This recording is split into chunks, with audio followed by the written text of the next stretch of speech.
वाचन प्रेरणा दिवसाच्या निमित्ताने ग्रंथ तुमच्या दारी यासाठी मी सौ माधवी करंजीकर हा व्हिडिओ करत आहे।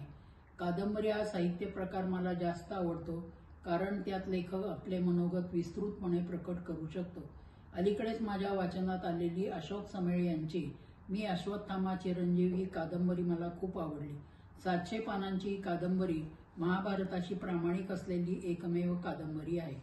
या कादंबरीला साहित्य विश्वातले 3 मोठे पुरस्कार मिळाले आहेत। श्री महर्षी व्यासांच्या महाभारतातील दुर्लक्षित व्यक्तिरेखेवर लिहिलेली ही बहुतेक मराठीतील पहिली कादंबरी असावी।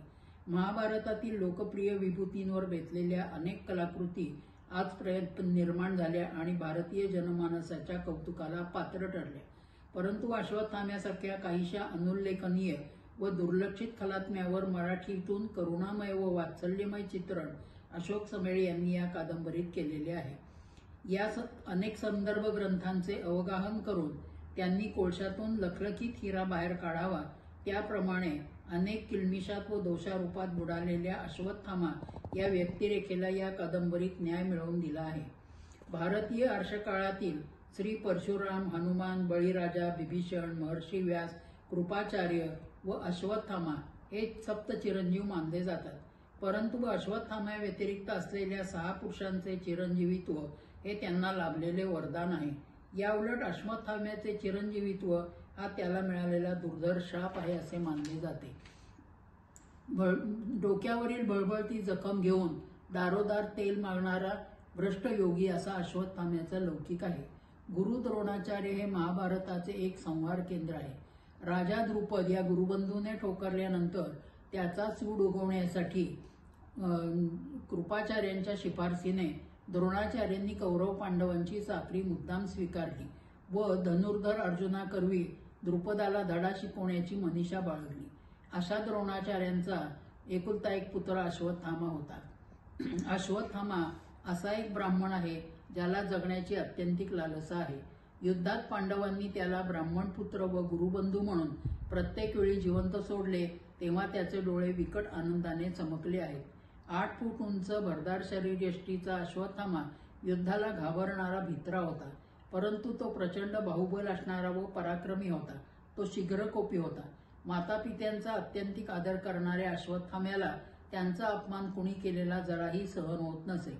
दिवसा शस्त्रशाळेत पांडवांना शिकवून झाल्यावर गुरु द्रोण हे अश्वत्थाम्याला रात्री गुपचूप धनुर्विद्येतील गुपिते शिकवत। या युद्ध कौशल्याचा वापर त्याने त्या भयान काळ रात्री अजाण बालकांवर केला।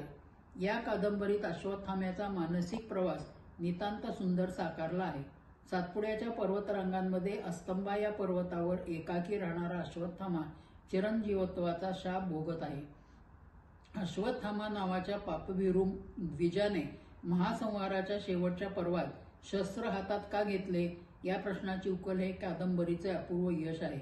अश्वत्थामाने अंधारात शस्त्र उगारणे हे एक कुकर्म होते हे महाभारतकार मानतात। दुर्योधनाचा वध झाल्यावर व विशेषतः आपल्या लाडक्या पित्याचा कपटाने केलेला वध यामुळे प्रचंड क्रोधायमान झालेला अश्वत्थामा शेवटी शिबिरात झोपलेल्या निशस्त्र पांडव पुत्रांची निर्घृणपणे हत्या करतो व त्याहीपेक्षा भयानक अभिमन्यूच्या पत्नीच्या गर्भात असलेल्या गर्भावर जालिम ब्रह्मास्त्र सोडून मानवतेला काळीमा फासणारी कुटील कृती त्याच्या हातून घडते।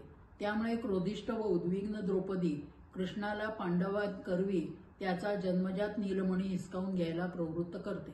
यातील वेदनामय काव्य लेखकाने उत्कटपणे रंगवले आहे। कादंबरीच्या शेवटी श्रीकृष्ण अश्वत्थाम्याला स्वर्गात न्यायचे सूचित करतो तेव्हा मला हे कलियुग जिवंत राखायचे आहे हे अश्वत्थाम्याचे उत्तर वाजवी वाटते। अश्वत्थाम्याच्या अनुषंगाने भूतकाळाचा सांधा वर्तमान काळाशी जोडण्यात लेखक यशस्वी झालेला आहे। धन्यवाद।